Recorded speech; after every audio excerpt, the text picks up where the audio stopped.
the night before Christmas to be good.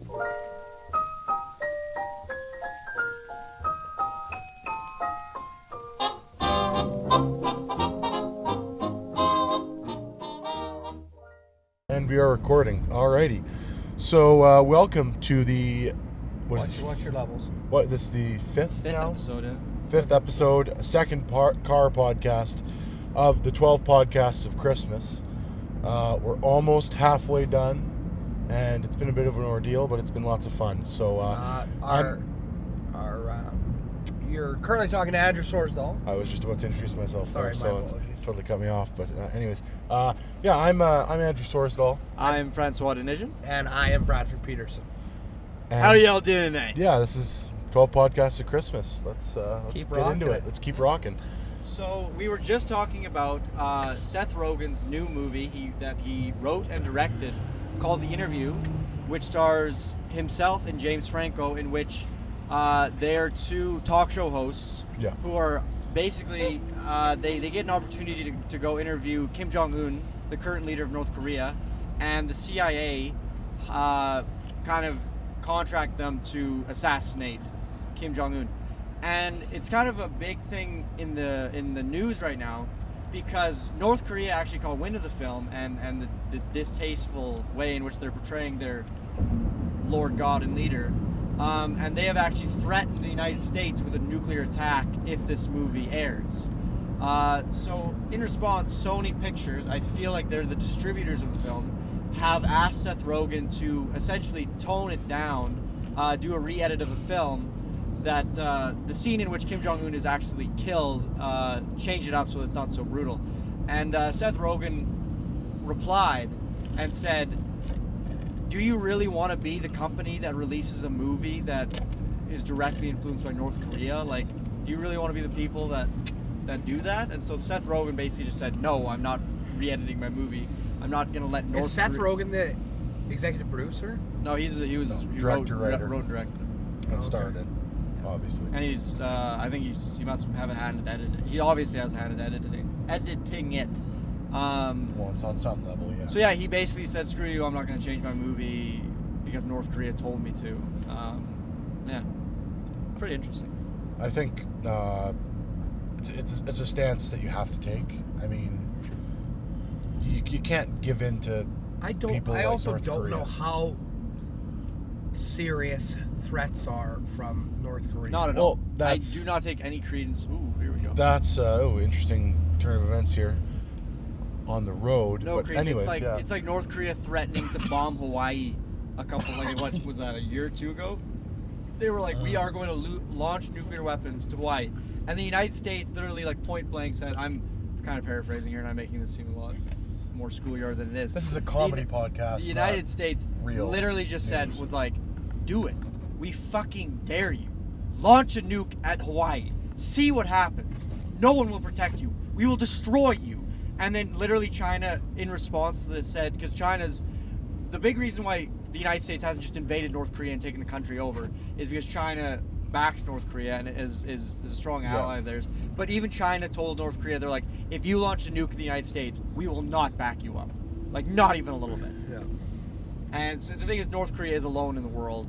Mm-hmm. They have free trade with China, but I mean, Like, that's they're not so radical. Everything is so radical in North Korea. It is. Well, really so much about the nuclear weapons. anytime you have to maintain a literal dictatorship, shit's gonna get wacky.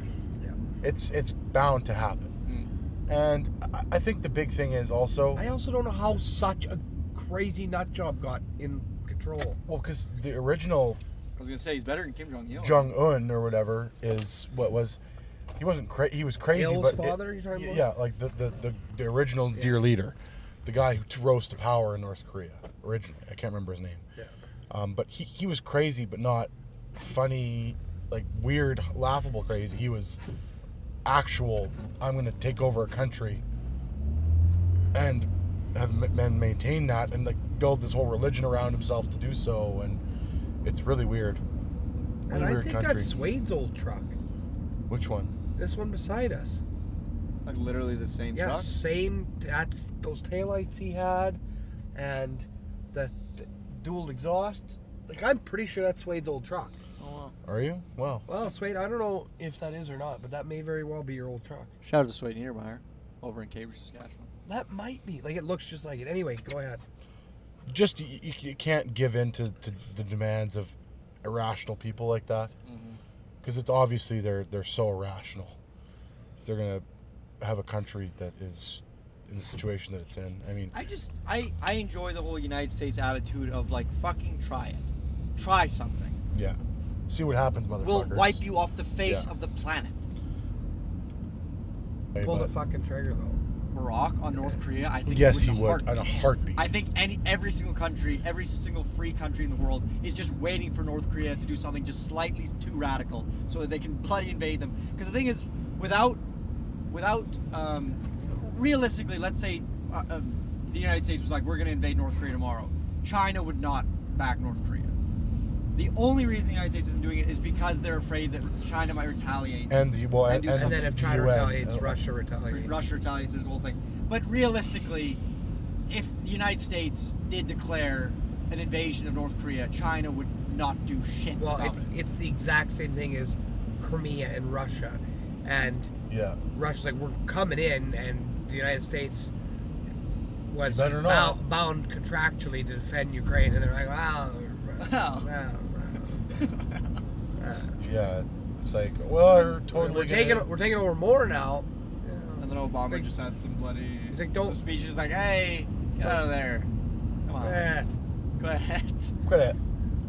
They said, though, I remember watching some statements that Obama made, and he was like, he essentially said there will be hell to pay if Russia doesn't get out of there. Well, And then nothing Russia didn't do. happened.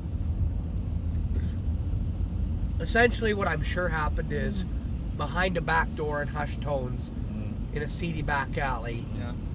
there was a backroom meeting between the Western and Eastern superpowers that basically divided up what part of Ukraine Russia was allowed to have. Yeah. And then the United States made an ultimatum saying, if you go past X, then we're going to have to do something about it.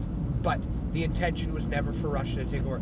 The reason that they wanted that region is because it's strategic to them Yeah. to control part of the Black Sea. What the hell does Putin want with the rest of the Ukraine? It's like, I love all the poverty and the people that hate us. The time of imperialistic taking over regions to increase For the the sake land of it, mass yeah. doesn't, because Putin isn't actually a monarch or a dictator. How much land holding he has isn't a direct response to his amount of power. Like, that is holding on now. So there's not really a reason just to take over territory for the sake of taking over territory. Yeah, exactly. It's not exactly. Like, they took over all the economic and militarily strategic regions. Ooh. So now it doesn't matter. What? Vladimir. Look at that, that is quite the undercover ghost car. car. That is scary. I don't like that at all. Was Oh, Vladimir that's Dodge scary. Dakota, wasn't it? Old Dodge Dakota, hard to, like, you can't even see the lights. You would never be able to tell it's a No, ghost no, car. not a Never in a chance. million years. It's a van. People of Saskatoon, watch out. That is terrifying. Vladimir Putin isn't exactly the most logical of beings. However, Well, Well, the whole was a Rush, hell like of the a whole, move. That was a hell of a play. well, the whole anti-gay thing is just Hold Sochi. It just loses all. He loses all of his credibility that he might have because of how ridiculous of a stance he takes on that issue. is he religious? I don't. I think it's like they're gross. Vladimir Putin is They're gross. It's like icky, gross, gays. Vladimir Putin is very much in the religion of Vladimir Putin. Yeah, it's Like, some of his political photos were him riding the shirt off bareback on horses. Yeah. yeah.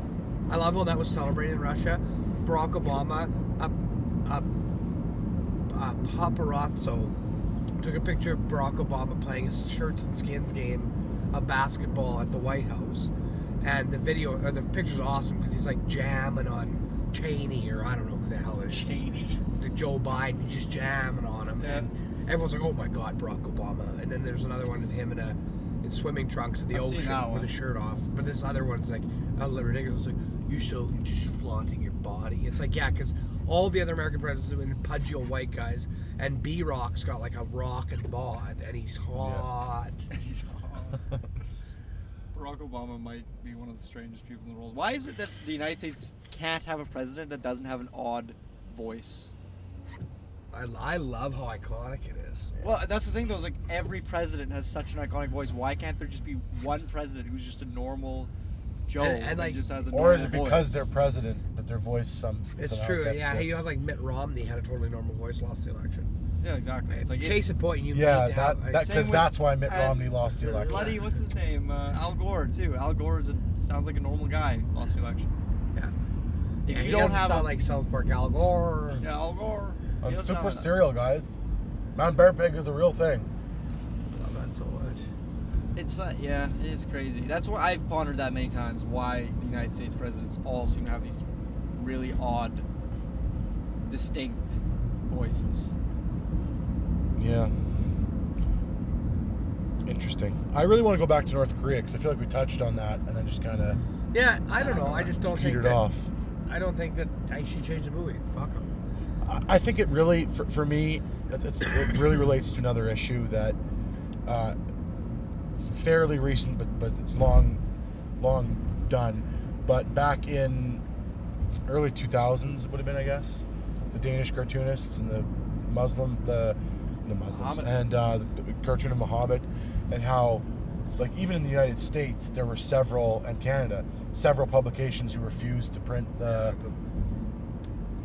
pictures, and also the other religious, like the Pope at the time and other religious leaders, didn't condemn the Muslims who bombed the cartoonists. They condemned the cartoonists for offending the religious people, and I think that that's just totally unacceptable. I mean, free speech is one of the most important things that we have, and I think any compromise of that is a negative thing, especially when it comes to something like a cartoon. A cartoon. There's willing to murder someone because of a cartoon is absolutely absurd. Yeah. And anyone who takes a stance that because you did a cartoon, I should be able to, you deserve death. Nothing that person says should be taken seriously. No, it's in my opinion. It's absolutely asinine. Oh, 100%. And I mean, at the giving end of the into day, those people, it's just not right. I was talking to somebody recently, and we were just kind of talking about the way people should live their lives, I guess, and then like a lot of things get brought up, the golden rule and stuff like that. But anyways, and then she said something very interesting. She just said, at the end of the day, for her, she said it just came down to common sense. Use common sense. Does this thing? It does A equal B? Like, at the end of the day, just reflect on what the situation you're in. Put your emotions aside for a second. Yeah. Really think about your situation. Is it as serious as you might be making it out to be? Probably not. Probably not. Yeah. I think It's so reactionary. Yeah, it It's is. so reactionary. Oh God, this happened. Now we have to do something so very serious. And Very drastic. anybody who knows me probably is like, oh, that's the pot calling the kettle Black. African American. yes. Because I am usually over the top of that kind of stuff. But my reactionary process generally doesn't involve the death of people. Murder is generally maybe talked about, never executed. Yeah. At least I to hope this not. point. I have threatened to get out of vehicles and hit people for their awful driving. That one time So with many. that woman in the intersection. Please tell that story because So, it's yeah, so I was at the ridiculous. intersection. I'm sure you're familiar with Saskatoon. In Saskatoon, when you're driving down College and you're turning south onto Cumberland, there's an intersection there. To the right is your university, and to the left is obviously Cumberland. And the left-hand lane has a turn arrow, and this lady goes into the left-hand lane. And no, it doesn't have a turn arrow. Sorry, it just Turning goes lane. green. Just a turning lane, but no turn arrow. So she's going to turn left. And anybody who doesn't want to drive out there, if you're turning left in a left turn lane and the light is green, that means the people in that lane to your left, the people you will be cutting off if you go to the left turn, you need to pull out into the lane of the people who are intersecting you the opposite way. So if you're facing north-south and you want to turn, or if you're facing east-west and you want to turn to the south, you want to cut people off the north-south lane, because then when the light turns amber, you can go and then get out of their way quicker, and that gives you the ability to turn. So that means that every time that the light changes, somebody at least gets to go, even if the traffic's really hectic. Well, this lady refused, and a lot of people refused. Anybody who's out there, you can go into the intersection. You should. You should go as far as you can without interacting with the traffic around you. And you also, I learned this the hard way, you have the right of way after the light turns yellow. So if the light turns yellow, wait if you're not sure, and then as soon as the light turns red, you're in the intersection. You have the right of way. You will not get ticketed. That is the traffic. Those are traffic laws. Anyway, so back to the story. She's in the intersection. Will not turn left into the intersection. Light turns green. Waits. Light turns amber. Light turns red. Light turns green. Does not proceed in the intersection. Traffic's pretty heavy, I'll give her that. Light turns amber. Light turns red. Light turns green. Traffic is like one car. 5 seconds. Another car. Will not proceed in the intersection. At this point, everyone behind me is honking. So I just pushed my hand on the horn and I just let it go. I just held on the horn the whole time. Light turns green. Light turns amber. Light turns red. She inches ahead a bit when the light turns green. Finally, she goes, and I drove my car right up behind her to the point of almost not sure, and I'm just laying on the horn constantly. And she finally proceeds, and this is the winter. I pull in, she pulls into the Alexander's parking lot, which is just west off of Cumberland, and I drop my car into first gear. I have a standard, revved it to the rev limiter and dropped the clutch and just spun the tires while holding the horn and honking because I was so upset. And everyone behind me loved it, and I loved me, and we were so good and happy together. So happy together. Anyway, that's my story about people who are stupid. That's my story about people who are stupid. Yeah, that's the other. We were talking before about differences between people in Ontario and Saskatchewan, and the other big difference is driving style. In Ontario, it's very much about being very aggressive, and when it's your time to go, you fucking go.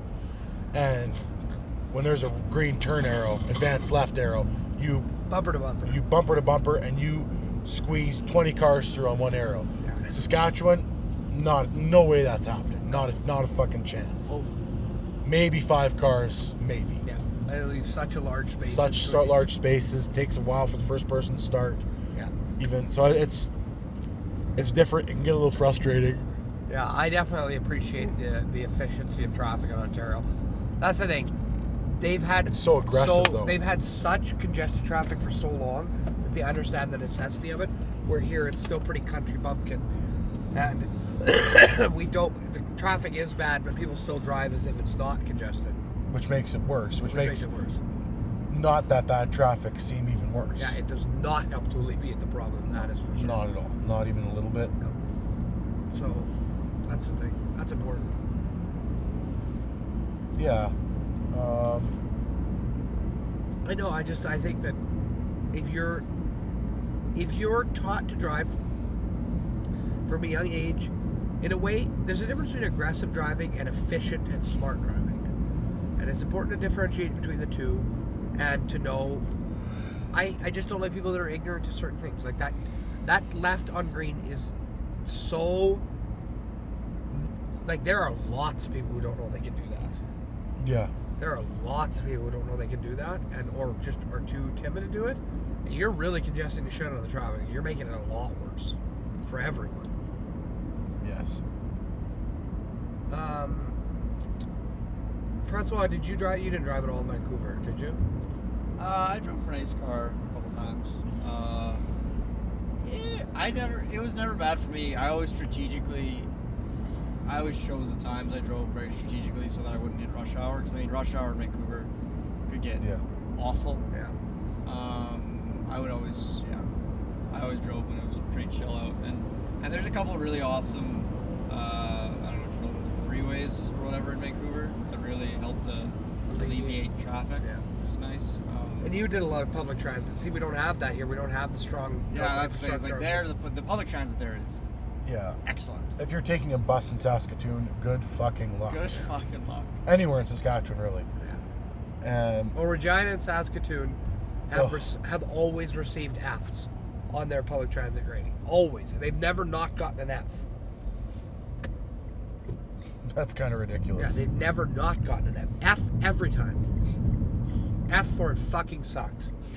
That's what F stands for. The scariest place I've ever driven was I went to go visit one of my good high school friends, Matt Dangstorp. Went to go visit him while he was at McGill in Montreal, and happened to kind of enter Montreal during not even like the middle of rush hour, but just kind of the tail end of rush hour. Yeah. And I have never been so terrified behind the wheel in my life. It was so scary. People were so aggressive, and there were people who didn't appear as though they fully understood how to drive, that you were supposed to avoid hitting people and things. Yeah, avoid collisions. They thought it was like a game of that horrible movie from the 80s where hit and run is the national sport. Yeah. They thought that was the case. And I actually witnessed 2 pedestrians being hit in the weekend I was there. Oh, God. Like, not seriously, but I mean, anytime a car hits a person, it's pretty serious. Yeah, absolutely. It is. There both times it was on the left turn, and the person did not have the right of way. The car did not have the right of way. Went to go make a turn, and someone walking and just hit them. And then the one time the guy stopped, got out of his car, helped the person up, got back in his car and just drove away. And the second time, the person waited for the person to get up and get out of his way, and then just drove away. God. Yeah, very terrifying. And then my dad, he'll take the 5th-wheel trailer. They go down south, driving downtown Las Vegas, 5 o'clock, big fucking trailer. He doesn't give a shit. He doesn't give a shit. Doesn't bother him at all. I don't know. I would be so stressed out. The scariest roads I've ever witnessed in South Africa, when you land in Johannesburg, Yeah, I meet my family at the airport. It's so nice and it's so peaceful. It's like, oh, this is such a lovely reunion. And then I get in a truck with my grandfather, and then we're on the 6-lane, 8-lane super highways, and the speed limit there is like 20 to 30 kilometers faster than it is here. And this old man, like, he's such a nice old man, and all of a sudden he's shifting like a fucking master, Vin Diesel in Fast and Furious, with this old beat up Toyota truck ripping in and out of traffic. It's so scary over there. Yeah. My worst was Kelsey and I and a bunch of our friends went to the Shuswaps in BC, Sycamoose, BC. I highly recommend. Super awesome time. Nothing like it. A little bit expensive, but it was fun. Anyway, driving through downtown Calgary, and it's 5 p.m., and I step on the brakes, and clunk. Both my brake pads were so worn out that the rivets that hold them on popped off, and it was just metal on metal. The brakes were completely gone in the front of my car. Still stopped, but oh my God, did it make a noise, the likes of which you couldn't even begin to imagine. Like, if I pressed the brakes even halfway down, and then you and I tried to talk, no way you could hear each other. Like, so I have a standard. So what I do is shift down to first gear, drop the clutch, and then my car would like making it equally loud, almost, well, not equally loud, but also making a loud noise. Yeah. Yes. And so I'm driving downtown Calgary, and I have no brakes. And then, of course, we leave Calgary. I hit the mountains at 9 p.m. The sun's going down. Now I'm driving down, because Sycamoose is, you go up, then you go down. Yeah. You go down, down, so down, semis going down, there's no brakes. And that was not fun. Like, I was just shaking when we got there. And then I spent a week getting wasted. And then... Micro wasted? I got high school loser pissed in a big way. High school loser. That is my favorite way to describe being drunk. High school I heard it from my cousin Mark. So funny. Family reunion. We're all sitting around. He turns to me. Everyone's drinking. He's like, "Let's get high school loser pissed tonight." And I'm like, "What are you talking? What do you mean high school?" He's like, like the kid at the high school party who's a total loser, doesn't know anybody. So he just sits in the corner and drinks a case of beer and then pukes. Yeah. High school loser pissed. Yeah. Yeah. But we in no way promote excessive drinking or that's actually we promote the hell out of that. Yeah, I'm sorry. really. That's a lie. What? That's something we do on the regular. I'm actually about to approach the intersection where this person wouldn't left turn. Revisit the scene. And I'm going to indicate to everyone the circumstance. Francois, do you want to hook up to my camera?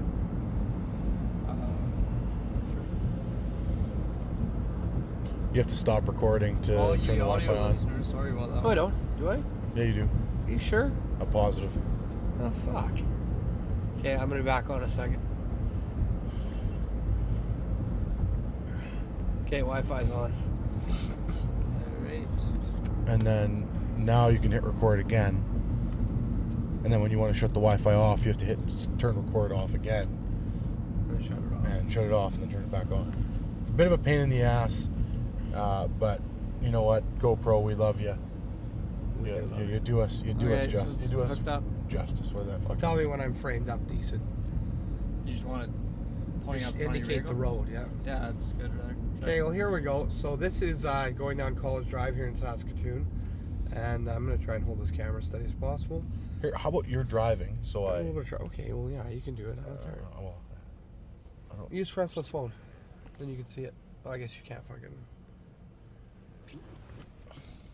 Well, Is that good there, Francois? Yep. Okay. we'll wash the window off so we can get a real good look. Anyway, here we are in College Drive in Saskatoon. This the university is to our right, and the stadium where the U of S Huskies play is to our left. There, so we're driving down to College. Just a normal day. Traffic not too heavy, not too bad though. No. And we are coming up. Oh, you're getting a little close to me there, red car. You just stay in your own lane. That would be appreciated. And so here we go. See, I might even be the first one to go here. This would be interesting. Is anybody else going to turn left? Oh, Yeah. There we go. We have somebody turning left. So we'll see if this person does this properly. So I'm going to turn left, and this is the intersection I was talking about earlier in the podcast. That there. stupid woman. Okay, here we go. So this person, when this light turns green, this person should proceed into the intersection, blocking the traffic coming from our left. Andrew, if you could pan over to the left there, show everyone that there's a lane that comes where that woman's crossing there. So this person will, yes, proceed into the lane. That's totally okay. Now you can go. I will also proceed into the lane. Check to make sure no one is coming, and then I will. Oh, fuck you, buddy. You can go, because And there we go. and that was totally good. Yeah, I should have done that, but you know, early bird gets the worm, I guess you could say. Very true. Yeah. So I think that's. We'll keep it. Oh, I guess you should keep it on so you can frame them up. Put that back. We'll get you framed up again, I guess. Fuck it. I know where it was. Okay. Oh, bus. Yeah. Hello, bus. He's gonna let you go because he's a bus. Yeah. Wow. All right. Oh, another left-hand turn this guy's making. Yes, another left-hand So turn. left-hand turns. There he goes. See you, buddy. Good work. And we're back at her. And we're driving, and I'm filming, and it's distracted driving. Probably. What else do we talk about? Anyway, yeah, I hope everyone liked our. Now we're teaching lessons, teaching people how to drive on Prehistoric There you go. Podcast. Important 12 things, podcasts at traffic Christmas, law. more like don't drive like a piece of shit. Yeah, that's a good motto to have. Oh, absolutely. What's our time at? I think almost half an hour. Okay, Yeah, perfect, we're about halfway done. So tonight we're gonna build a gingerbread house. Hopefully, we can get Yes. that done tonight. Have some rum and eggnogs. Have a few little drinky poos. Make a Gingerbread house. Wear Wear Santa hats again. some Santa hats. Have a bit more laid back feel. Yeah. I hope we can. We should probably have one person just talking. Let's like take turns building that gingerbread houses. Because Yeah, three well- people building your gingerbread houses. We'll take some time to figure out how we want to set it up because we're gonna have take some time to figure out the cameras too. Yeah, that's true. So I think we could set up one time-lapse GoPro, and then we can Yeah. cut back to some voiceover over top of the time-lapsing, and then cut back to real time. yeah, we're gonna use the GoPros probably pretty heavily for that as well. I just love how tiny and convenient those GoPros are. No, yeah, I really like They're it. so powerful for their size, and they're just a great, They're just a great little camera. absolutely necessity in our line of work. I would have to agree. Oh boy, we're getting some water now. It's really melting. It's 5 degrees already now. what's scary is what's going to happen in 2 days when it goes to -10, and it literally becomes a skating rink in Saskatoon. Yeah, they're gonna have to really grab You're literally going to be able to take your skates and skate down the street if it freezes, Yeah, absolutely. which it will. Hopefully, some of this dries up. There's a lot of snow already. Thing is, as it dries up, more melts and takes its place. No, that's what I'm saying. It would be nice if we could get warm enough that everything would go, but I don't think it will. No, I doubt it. I doubt it. I highly doubt it. I don't know how the weather in the rest of Saskatchewan's going right now. Mom and Dad said there was a lot of snow at home, I guess. Really? Yeah, Ontario just got hammered with a bunch of snow. Lots of snow. Always in southwestern Ontario, so much snow. Snow belt we can there. just get 2 more, like, semi-sunny days. Like, if we need just one day that's sunny and the sun is out and get some evaporation going. That would be that fantastic. Would be so great. And this is such a Saskatchewan thing we're doing right now, spending more than 5 minutes talking about the weather. It's a very, very Saskatchewan thing. I understand why, because the weather constantly changes and is awful mostly. So it's a factor for everybody all the time. This province's weather is fucked. Summer's really nice, though. Summers are beautiful. great. I love it here. I love everything about the summer. Winter, No. you have not experienced cold or winter until you have come to Saskatchewan and experienced a day where it's so cold out that the health board, or who's in charge of that? The Environment Canada Don't go outside. literally says, do not leave your house because You'll die. your skin will get frostbite in 5 minutes. Exposed flesh, frostbite, 5 minutes. Oh, no, that's like minus Never- 20. Like, Oh, at minus 45, it's like don't leave. exposed You'll skin will die. literally freeze in 25 or 30 seconds. They're literally like, if you go outside at night for longer than 5 minutes, you will freeze to death and you will die. You will die, and you will not come back. I was gonna say, like, Hypothermia. people have, like, that's something that happens every year in Saskatchewan. A couple of people go outside And die. and die. They just freeze. I mean, given it's usually pretty old people, but still, and like children too. People just die. They freeze to death. What are you doing dying? It's like, How many places in the world, other than natural disasters, does the climate kill people? Yeah. Excluding natural disasters. Or if you It's- live in a country where it's minus 40 or minus 25 or 30 and you live in a tin shack and you were never going to make it anyway. You're never going to make it. Saskatchewan is like that scene in the movie The Day After Tomorrow Yes. when the guy in the helicopter crashes and he opens the door and then he instantaneously freezes to death. I love the And then fuel lines. one breath leaves his mouth and he's just I love frozen the solid. fuel lines in the helicopter freeze before they freeze to death. Like, blood has way more water in it, is way more prone to freezing than fuel. Gasoline is those people would be dead long before their gasoline froze. And it Okay, freezes. Especially they're high octane in a helicopter. Here's a physics bending question that not even physics bending question. It's just something I've always been curious about. What if you could instantaneously freeze the blood in a person's system? Think about that for a second. All of their blood freezes. They would have this. They would go stiff because their veins would essentially become poles. Rigid, yeah. Yeah, and that's freaking weird to think about, isn't it? Yes. Not something I've spent a great deal of time. What if you could Pondering, freeze but, someone's blood and then remove their frozen veins from their body, and you'd have a full circulatory system, like frozen. Yeah, but how would you ever remove their vein, even No, if it you was can. I frozen think it's physically intact? impossible. I'm just saying. Think about how cool it would be if you could. You know what? It would be cool. It's not very similar to, but akin to. You ever seen that? Those photos online. A guy took liquid aluminum and poured it into an ant hill. Oh, Hell that's yeah, so cool. That is very cool. Yeah. Like that, many ants died. In the making Many of ants that. died in the making of that photo. Those photos. Very cool though. Yeah, it's super cool. It's like really detailed and really interesting. Yeah. Yeah. And there's that guy who, what's his name? He's an artist, but anyways, people will donate their bodies to this artist, and what he did is he came up with a sort of resin that he pours into people's. He basically dissects them, and then he pours the resin into your muscles, and it hardens your muscles and basically turns them to a sort of plastic and preserves your body and the muscles and the way they're shaped and the way they look. My little sister went and checked out the exhibit of all these things, but they're real human bodies that he's poured this plastic into that are frozen and like can't rot because they're essentially plastic now.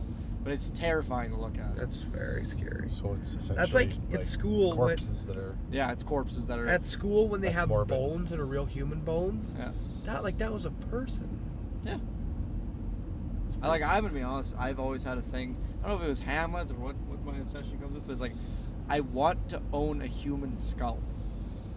I just That's want so one. morbid. I can't. Do you also want to start eating people, Jeffrey Dahmer? Jesus. Like, that was a people. I have no. That was a people. That was a person, and he would like. Whatever. I don't know what it is. Are you but turning? ever since a young age, I've always wanted to just own a human skull. Eek. Ich bin hate you. Yeah. That's a super morbid. I can't do the whole. That's a lot. Like, No. all those movies about people getting dissected and centipede. Oh, I can't wait to make what Brad watch scary movies. That's gonna be so funny. Human centipede is just so fucked. gross. So disturbing. I can't believe I actually I'll do it watched for a podcast. I understand and you do will. wanna Yes, get- you get damn part- well will. Yes. I get one. You and- damn well. Like, I don't think you understand how fucking fucked up I will be. For the sake of entertainment in our audience, I'm willing to. Yeah. That's a Sacrifice sacrifice your I'm willing to sanity. make. That's a sacrifice that I'm willing to make. We'll just have like 4 cameras on me. Yeah. I'll watch the movie, and I will not intentionally react in a very visceral manner. Visceral. And it'll be funny because I'll start out and be like, Oh, Yeah, police officer. officer of the law. I'm scared. I will, No 3 cherries on, no 3 cherries on, no 3 cherries on, no For 3 what? cherries on. I don't know, that camera, I feel like that camera, No, they dash cam. would see that and they wouldn't be horribly impressed. I think it's only fair that if we make you watch scary stuff, you could say, "Oh, it's Andrew. It's funny when you do this, so we have to film you doing that." like the thing is, I'll start the movie in a manner that's really critical. For example, oh, I can't believe they're doing this. I can't believe they're doing that, and then I'll get really involved. And like, oh god, I can't believe. Well, I don't know what I can do though. Like, I'm fucking worked up already, even just thinking about it.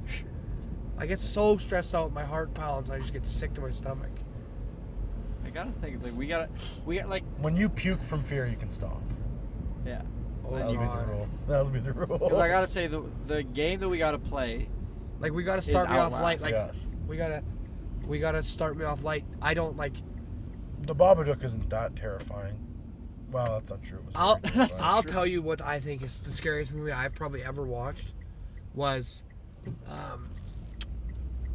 the 2000s remake of the Sleepy Hollow, Legend of Sleepy Hollow. you told me that.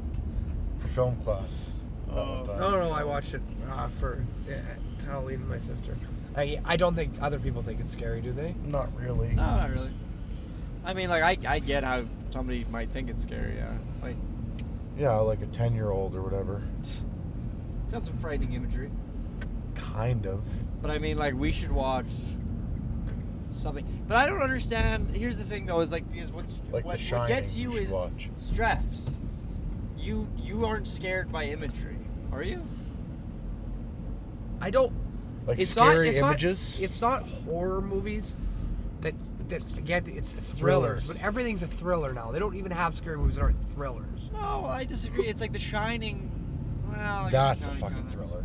Yeah, absolutely. That's It's all just about the suspense cutting the that door builds. down. It's Yeah. suspense. I don't know if I don't know. I wouldn't classify it as a thriller, but it's I'm got. trying to think of the something that's got like, a lot of suspense. like The Grudge is all about imagery. 13 Ghosts. Frightening imagery. 13 Ghosts. Not really at all about Like, suspense. would you all think The about Grudge images. is scary? Do you think? I'm not scared of scared. I'm scared of thrill. I like when Suspense. people's being chased and shit. Oh my god, I hate that. See, with me, it's like scary movies for me is like I don't get horribly worked up about the actual thrill or the chase, but like imagery is what gets me. Yeah, like I'm not scared of anything. I am quite I will frightened. just cut its head off. I'll kill everyone. I'll kill him. I'm quite frightened of everything. Yeah, I'm a big imagery guy. Like I just get nightmares from bad images. That's it. Like it's not a big deal, really. It just sucks, kind of.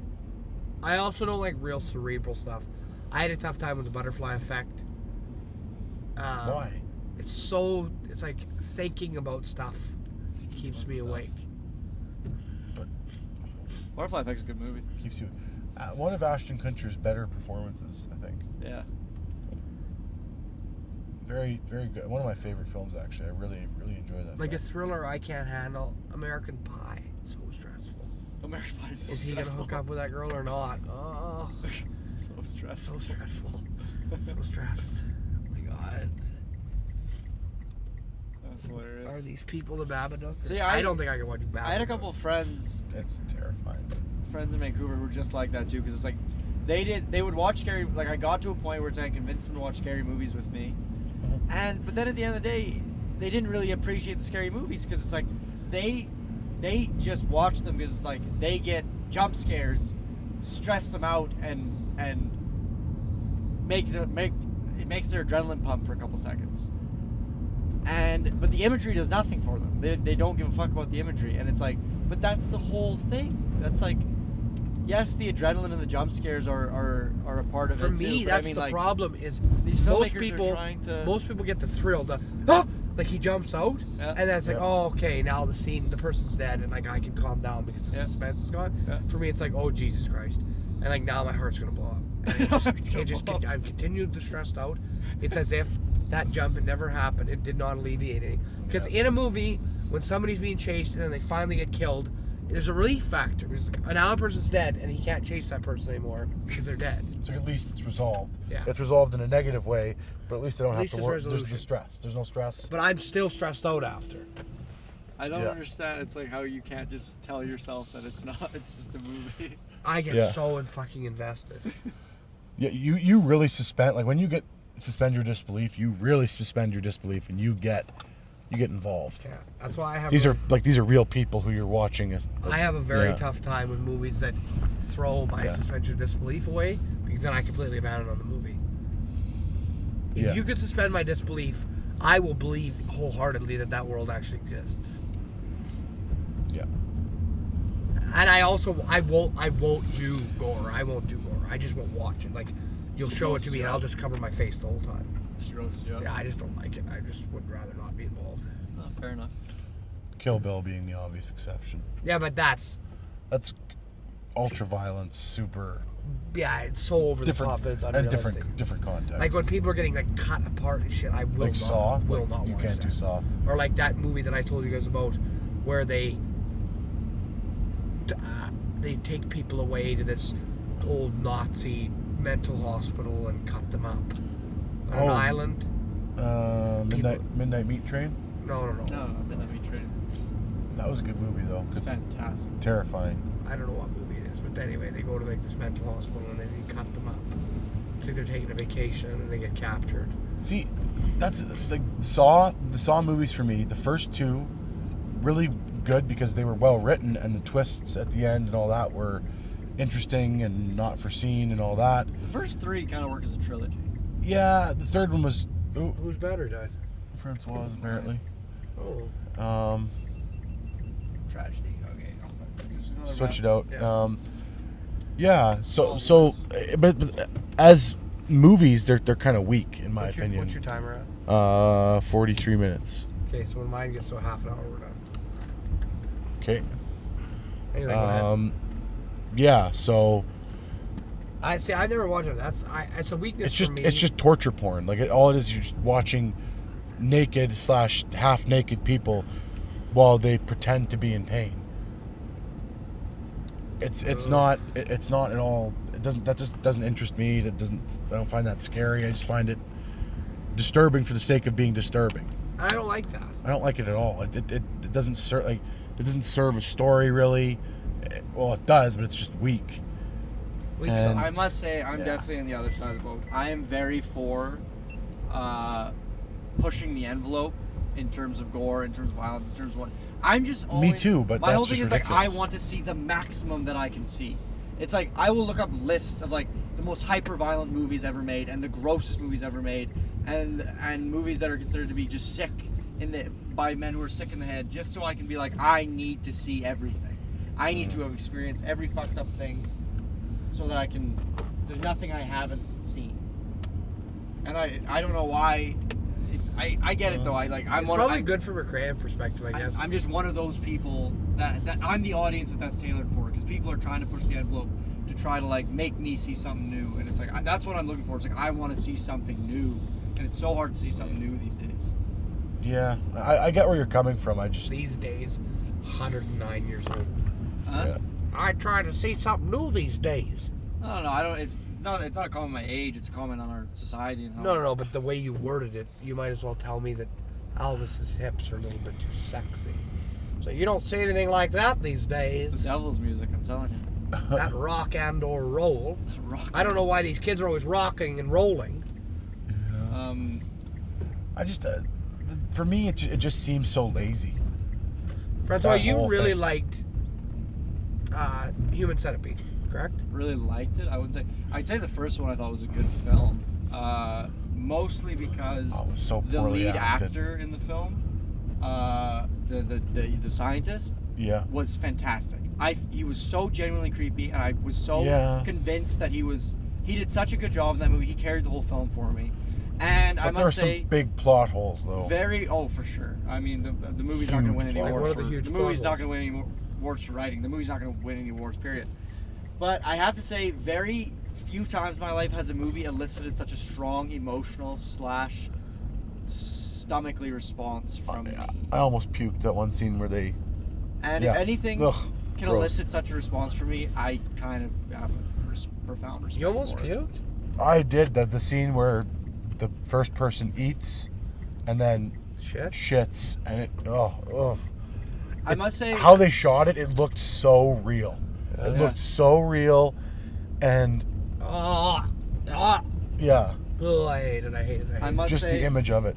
Like that's just you imagining it. This is like you see like it's how it looks like his mouth. The mouths are attached to the anus of the other person, and it's just awful. It's just disgusting. I must say Ugh. that I remember hearing about the film, and I was like, whoa, this is insane. Like, that's such a crazy, gross idea. So I watched the trailer. I remember I watched it with, I can't remember. Anyways, don't I think watched I it can with these watch two people in the high school back when it came out. And the trailer, just seeing the trailer, sickened me to a point for 3 days. I was sick to my stomach, and I was so disturbed by what I saw. But after that, the initial shock of what I'd seen wore off. When Yeah. I saw the actual movie, I wasn't really grossed out because I'd already kind of, You were expecting it. I was already, my mind had already kind of was okay with the whole thing. Yeah, your mind was prepared for the. And then I just Drama. watched the movie, and I must say, like I said, it's not a great film. But I must say, the one thing that was great about the film was the lead actor, and he was so convincing, and he was so creepy. I hate creepy people. Like Yeah, creepy so do I, but that's why he did a good job. No, I know, but God, I just the whole genre. The thing is, like, some people dislike things and then don't respect them. It's like, this isn't my taste in this, so it's bad. No, I don't think it's bad. I don't think scary movies are objectively bad. I think subjectively, I'm too much of a pussy and I can't appreciate them, which is No, a totally different story. and There are a lot of people who say this is bad, so I don't like it, so it's bad. Yeah, I fuck used- you. I used to be very similar when it came to horror films. Because imagery you scared said me so mine. easily, things like The Grudge and The Ring, I would get so scared so easily I wouldn't be able to sleep at night. And so I was like, I can't watch scary movies because I don't get any sleep at night. And I kind of ignored this whole genre of film. And then when I went to film school, we kind of watched a few horror movies and stuff. And then I started thinking, I'm like, how can I just sit here and ignore this art form? And then I really started to think about it. And the kind of conclusion I came to is like, how often, what other genre makes me react as strongly as horror does? There is no other genre of film that makes you react, elicits such a strong emotional response from you as film. The films that you get the most invested in are these thriller horrors that you're so invested and it's so emotional and it scares you so much. And I just thought about that, and then I kind of fell in love with the whole idea of something eliciting such a strong emotional response. And so then I went online and I just looked up the top 100 horror movies of all time. And I just I went through and I watched every single one of them. And I just fell in love with the genre. So now I'm to a point where it's like, I don't get not scared. I still get terrified, but I'm so good with being terrified now. I love being scared. I love not being able to sleep at night because I really appreciate the fact that something can make me react in such a strong way. And I've really found I don't know what you call it. I do appreciate that same thing. I just can't function when I can't sleep at night. Like, I have so many important things in my life. That's true.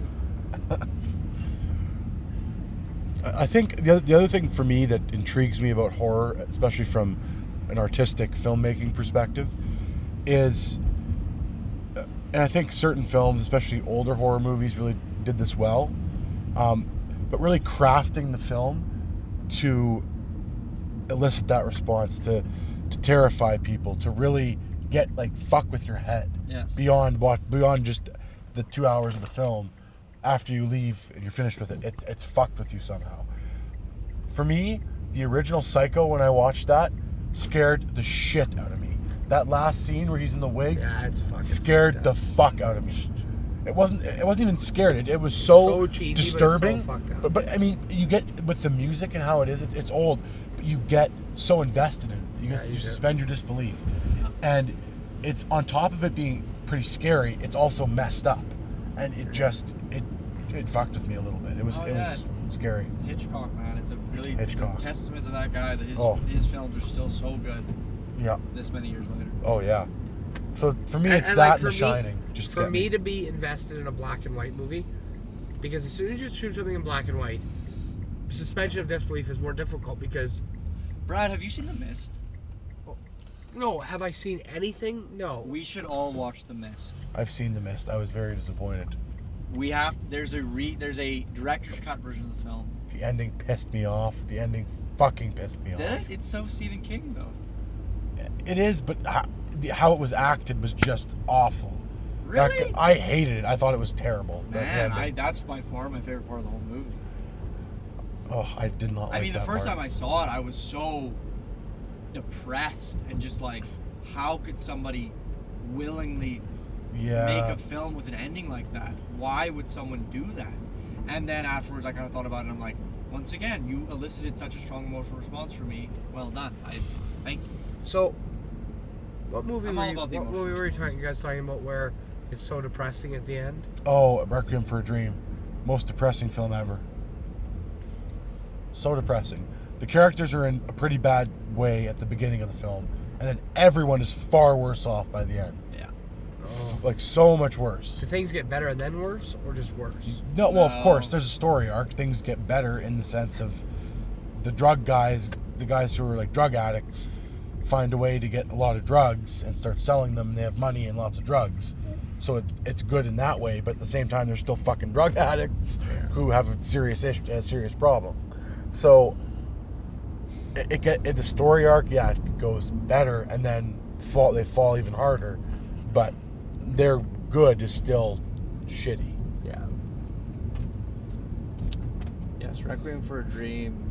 So good, very. It's definitely not a amazing. be to watch if you want to have No. a nice light Sunday afternoon. No, I watch that film when I'm already depressed and I want to just be more depressed, wallow in my depression. Like, do we get invested in the characters? Yes, Oh, very big time! much so. Oh, very much so. Lots of But if they're little shitty things people, are why do we revealed. care? They're not shitty people. They're normal people. They're normal people who have serious problems. Yeah. Oh. They're people you can really empathize with because they're people you believe could actually exist. Well, exactly, and also, I mean, It's Darren they're- Aronofsky. The man's a fucking master. exactly, and their problem is it's all centered around they're addicted to something. They're addicted to drugs, right? Yeah. So it's like they have one fatal character flaw, but everything else about them, for the most part. Oh no. No, I just did. It's fine. Okay, Yeah. Other than the whole the drug addiction thing, they're great people. Oh, okay. That's So it's very easy to get invested in them. Potentially, like, are they going to eventually overcome their addiction and get out of this lifestyle? There's a truck. Jesus Christ. Oh God. No, not oh God. That's a very reasonable response to what just happened. You handled it well. I'm not criticizing you. You're an excellent driver. But that was a very reasonable response for someone who had no control over the situation that was sitting here. God damn that guy. Oh, my heart. I my can't heart's believe we were pounding. driving right beside our house, and I came to an intersection where 3 people were in. Yeah, we've just been, just for everyone who's watching, we've been just driving around in circles because for us to set up a podcast, it takes time and effort. And we were planning on being in the car for 5 hours today driving to Brock and back. So we were going to, might as well kill two birds. Might as well get two birds stoned at once, as Ricky would say. Yeah, absolutely. So we have this set up in the car. And after we'd already got it set up, unfortunately we had to cancel, reschedule, I should say. So we figured might as well just film in the car while we got it set up. Yeah, might as well. So Brad's, we've already driven around Circle Drive several times. The moral of the story is look both ways before crossing the street. Yes. I just got so focused on this person that was turning left. God damn it. God damn it. Yeah, you didn't even see that truck coming. I don't fault you for it because, like you said, Like now, like I was just looking at him like, there's a truck. He keeps going, there's a truck. it's like he didn't even hear you. Sometimes Brad gets into these modes where you'll say something and he just completely isn't listening and just why do writes you you have off. two fucking trucks at your fucking house? So many trucks. Like, what a bunch of dickheads. Getting a bunch of work done. So much work. Yeah, there was this one time recently where I had something on a card reader that Brad needed, and I was just finishing hours. This thing takes hours to convert over, and he asked me where the card reader was, and I said it's in my room, but I'm using it to convert this footage. Please don't touch it. And we have two card readers, and I said it clearly twice, and he just totally disregarded what I said. Yeah, I never even heard That never even heard me, and just immediately walked into my room, saw the card reader, and unplugged it. Hours and hours of conversion. Like literally, yeah, Down the toilet. 3 hours down the toilet. Totally by accident, which is the funny part. Yeah. The thing is, we do 1 lash per hour of wasted time. Yes, we do. We have a very fair Inter- policy at Prehistoric Productions. What's your camera, Andrew? It's at 57. Okay, well let's pick one last topic to finish up on, and then finish up. Okay, that's a good idea. Well, we were kind last of talking about topic. horror. Yeah. Horror, I mean, yeah. we might as well finish up on the whole horror thing. Yeah. Yeah. Go ahead. So I've got kind of a dream, and because I fell in love with horror so fast and so hard when I was in school, I started to really think about it, and I kind of came. I was like, I feel like I have a really good appreciation for horror because every aspect of the movie I like. It's like the imagery scares the shit out of me, the jump scares scare me, the thrill, everything that they want me to feel, I'm feeling when I see a horror movie. And so I really start to examine the movies and stories I hear and pictures I see, things that really scare me. And I kind of have a dream of collecting all these things and researching them and trying to find a common thread, this primal common thread between all of them. Yeah. That this fear is derived from, and extracting that and making the ultimate horror movie. I want to make a movie one day that people go see and they leave, and then they don't tell people to see it. They say, don't go see this movie, it will fuck you up. That's what I want people to see. And then people will see it solely because they're so curious.